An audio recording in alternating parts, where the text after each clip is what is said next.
انتخابات تو پہلے بھی کبھی آئیڈیل نہیں ہوئے اس ملک میں. پولیٹیکل انجینئرنگ ہمیشہ ہوئی ہے. شہید بی بی کی شہادت کے بعد بھی 2013 میں 2008 میں انجینئرنگ ہوئی اور پنجاب میں پیپلز پارٹی کو پنڈی میں بھی پیپلز پارٹی آ گئی اور پنجاب میں بھی نہ رہی. اور پھر 2013 میں آپ کو پتا ہے خان صاحب نے بھی رولا ڈالا, وہ بریگیڈیئر مظفر رانجھا والا جو سب سے پہلے آپ نے نام لیا, میں نے نام لیا تھا اور میرے شو بھی لیا, اور بالکل لیا تھا. میں آج بھی لیتا ہوں. میں ہمارے سرگودا کا کوئی رہنے والا ہے اور وہاں اس کا آج بھی حیال کے ریٹائر ہو چکا ہے آرمی سے, لیکن آج بھی brigadier Muzaffar Ranjha prime minister inspection commission کا چیئرمین ہے اور بیٹھ کے آج بھی وہ انجینئرنگ کر رہا ہے مختلف علاقوں میں, مختلف حلقوں میں. پھر 18 میں جو جنرل فیض اور بریگیڈیئر عادل نے کیا سب کے سامنے. اب مجھے یاد ہے کہ مجھے کہا گیا, میں نے کہا, میں خان صاحب کو میں نے کہا کہ آپ خان صاحب اسٹیبلشمنٹ ہمارے خلاف ہمیں رہ گیا. انہوں مجھے جنرل باجوہ صاحب نے, میں ان کے پاس کیا ٹائم لے کے, تو میں نے کہا باجوہ صاحب میں سیاست چھوڑ دیتا ہوں اگر آپ کہتے ہیں تو, کیونکہ ہم ذمہ دار لوگ ہیں, اتنے طاقتور لوگ ہم ہیں نہیں, کوئی سرمایہ دار ہیں نہیں, تو اگر ایک ادارہ نے ہمارے اوپر کراس لگایا ہوا ہے تو میں سیاست چھوڑ دیتا ہوں. تو مجھے یاد ہے انہوں نے جنرل آصم منیر کو بلایا, اچھا ڈی جی آئی تھے موجودہ چیف. ہاں, اچھا, انہوں نے کہا یہ سیاست چھوڑنے کی بات, یہ میں آپ کے لائیو کہہ رہا ہوں, باجوہ صاحب سن رہے ہیں, میں آج یہ پہلی دفعہ بتا رہا ہوں. تو مجھے انہوں نے جنرل آصم نے کہا آپ نے سیاست نہیں چھوڑنی. باجوہ صاحب نے بھی کہا نہیں, آئندہ آپ کے ساتھ زیادتی نہیں ہوگی, آپ کے ساتھ پیچھے زیادتی ہوئی ہے. میں نے 1,18,000 ووٹ لیے تھے. 1,18,000 اور اس دفعہ بھی 90,000 اور ایک دفعہ ابھی 90,000 ووٹ ہیں. تو میں نے کہا جی اگر میں تو سیاست نہیں کرنا چاہتا, اگر آپ ایک ادارے نے مینجمنٹ کر کے ہرا دینا ہے مختلف طریقے سے.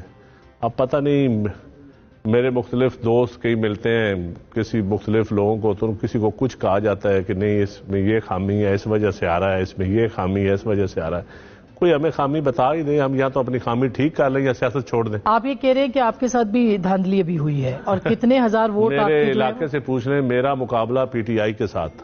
اچھا, جو رزلٹ آیا اس میں پی ٹی آئی دوسرے نمبر پہ تھی, میں پہلے نمبر پہ تھا. وہ تو المیہ یہ ہو کہ نون لیگ ایک تو تیسرے نمبر پہ تھی, ایک اس کو اٹھا کے اوپر لانا تھا, کیونکہ جو میرے مقابلے تھا وہ چیف سیکرٹری زید زمان گجر کا بھانجا تھا, اور بیوروکریسی مجھے کہتی تھی کہ زید زمان کہتا ہے کہ میں نے اتنی سیٹیں مینج کر کے دی ہیں پنجاب میں, اور 1 سال سے میں جک مار رہا ہوں, میں لوگوں کے گھر توڑ رہا ہوں, لوگوں کی ایسی تیسی کر رہا ہوں, پی ٹی آئی کے لوگوں کی فلاں جماعتوں, تو میری فیملی کو 1 سیٹ بھی نہیں ملے گی.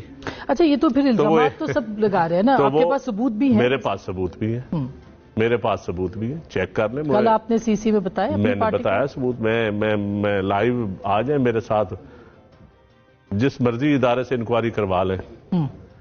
ادارہ تو سیم ہی ہوگا, لوگ چینج کر لیں, لوگ میری مرضی کے لگا دیں, ادارہ وہی انکوائری کر لیں. آئی ایس آئی کر لیں انکوائری, ایم آئی کر لیں. الیکشن کمیشن پہ تو مجھے اعتبار نہیں ہے. چیف الیکشن کمیشن بھی میرے حلقے کا ہے, اس کو بھی سارا پتا ہے, وہ بھی میرے حلقے کا ہے, میرا ووٹر ہے چیف الیکشن, تو اس کو بھی پتا ہے اس کے حلقے میں کیا ہوا ہے. اس لیے کھلی کتاب ہے.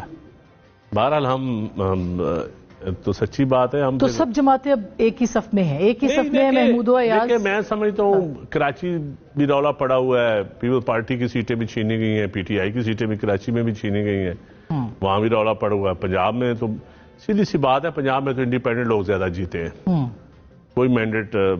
تو اب میاں نواز شریف کو بلایا گیا, پھر لاڈلا بنایا گیا, پھر ان کے ساتھ جو کچھ ہوا, پھر دیکھیں یہ سزائیں دینا انہی دنوں میں, سزائیں عدت کی سزائیں.